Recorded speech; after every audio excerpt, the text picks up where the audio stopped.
Ketemu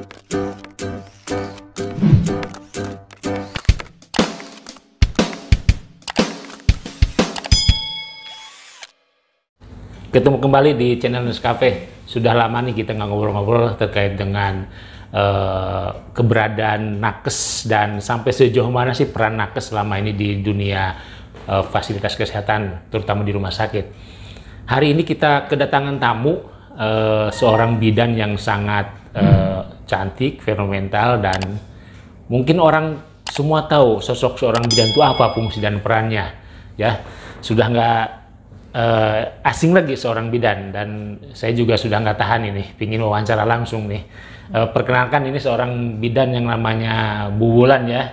Mungkin bisa kenalkan langsung sebelum kita bicara mengenai topik yang nanti akan kita bicarakan. Silakan. Halo teman-teman Nescafe, saya Bidan Wulan. Saya bekerja di salah satu rumah sakit swasta di daerah Jakarta Timur sudah 8 tahun. Oh, lumayan ya, banyak ya. Lumayan. Kalau boleh tahu, Bu Wulan, saya nyebutnya Bu Wulan aja ya, masih muda padahal ya. Kenapa sih sampai tertarik jadi seorang bidan? Mungkin ada sedikit testimoni atau gimana? Awalnya karena waktu itu amanah dari orang tua. Amanah dari... Dipaksa? Nggak dipaksa, cuman mamah mau ada salah satu anaknya yang jadi bidan. Pas perempuan yang terakhir kan aku disuruh bidan. Tadinya udah pupus tuh harapannya karena aku bukan IPA.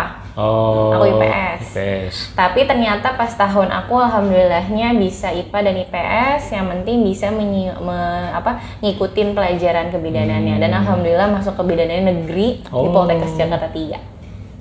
Ada satu hal yang sangat mendasar nih teman-teman, kenapa beliau menjadi seorang bidan, kita udah dengar. Nah, ada satu hal lain selain karena amanah orang tua? Mungkin pekerjaan bidannya atau gimana? Saya itu dari dulu kan emang nggak gaul sama laki-laki ya. Ini aja baru kaget. Maksudnya gaul gimana? Gak gaul, nggak bisa gaul sama laki-laki. Ini sebenarnya tremor nih, duduk sama Pak Jegen nih. Luar biasa. Karena senangnya sama perempuan. Satu, maksudnya saya lebih nyaman kalau komunikasi sama perempuan. Terus circle saya juga lebih, ya karena saya juga perempuan ya kan. Tapi ada perempuan yang ininya sama cowok gitu, dekat sama cowok. Tapi kalau saya pribadi, saya nggak bisa terlalu dekat sama laki-laki. Nah, itu juga salah satu yang kayaknya kalau bidan itu kan lebih konteksnya lebih ke perempuan, ibu dan anak gitu kan, wanita usia subur dibanding ke laki-laki. Kalau misalkan nurse kan lebih konteks ya, ibu, bapak, laki-laki semuanya dilayanin. Kalau bidan kan nggak, itu sih yang bikin saya lebih prefer, ya udah deh kayaknya lebih condong ke bidan gitu. Berarti sebelumnya sudah mengenal yang selain bidan, tenaga kesehatan yang lainnya, selain perawat, dokter, yang lain sudah pernah. Jadi bisa membandingkan ya antara tugas nakes yang lainnya ya. Kalau bidan kan antara ibu dan anak, pokoknya kan, tapi dia nggak pernah megang ke laki-laki kan. Apa yang menjadi tertarik lagi di kebidanan ini selain circle-nya ibu-ibu? Memang ternyata tertarik dengan pekerjaan-pekerjaan yang menolong persalinan, lalu memang kebetulan populasi di tempat Bu Wulan ini memang kebanyakan yang harus ditolong juga mungkin bidannya, atau gimana? Jadi itu sebenarnya selain dari menolong ya, mungkin kalau bidan kan orang-orang taunya bidan tuh nolong lahiran, terus periksa hamil, ya imunisasi, KB segala macam.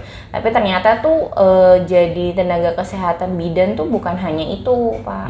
Banyak ruang lingkupnya, walaupun memang subjeknya sama, ibu dan bayi gitu. Ternyata baru-baru ini saya mempelajari terapi komplementer namanya. Jadi ada namanya baby spa atau baby massage gitu. Ini menarik juga nih, kalau yang saya tahu, saya juga memang malang melintang di dunia kesehatan, tetapi yang baru dengar ini memang baby spa ini juga lagi booming nih teman-teman, dan memang ini peluang sebetulnya peluang usaha dan bisa praktek mandiri, apalagi yang sekarang kan bidan juga sudah bisa praktek mandi sebetulnya di situ ya. Jadi tersokong juga sih gitu. Selain untuk periksa hamil, periksa itu juga nanti mungkin kalau misalkan bidan-bidan praktek mandiri yang udah punya nama, dia pelatihan ini juga ya bisa tuh nambah nambah tindakan. Dan praktek di rumah sakit atau praktek di klinik bisa praktek mandiri juga dong kalau bisa gitu. Kita biasanya kalau misalkan baby spa, kalau aku pribadi ya masih door to door sih, masih home care, karena aku juga nggak buka warung di rumah. Ada niat Jadi buka masih warung? home care. Niat buka warung sih insya Allah, tapi kayaknya aku lebih seneng home care dulu deh, door to door, karena kalau buka warung itu kan dia lebih ke 24 jam. Aku nggak bisa 24 jam mengarahkan juga untuk kerja deh. Kalau home care kan yang ngatur waktunya kita nih, betul, kita ke tektokan sama pasiennya mau kapan, dan itu kan nggak mungkin pas waktu tengah malam. Jadinya itu deh. Mungkin maaf bulan saya potong. Sebelum kita bicara ke yang lain, ini masyarakat perlu tahu yang namanya baby spa itu apa sih sebetulnya? Sekarang itu ada yang namanya trabeculometer, jadi lebih memusatkan ke terapi pijat.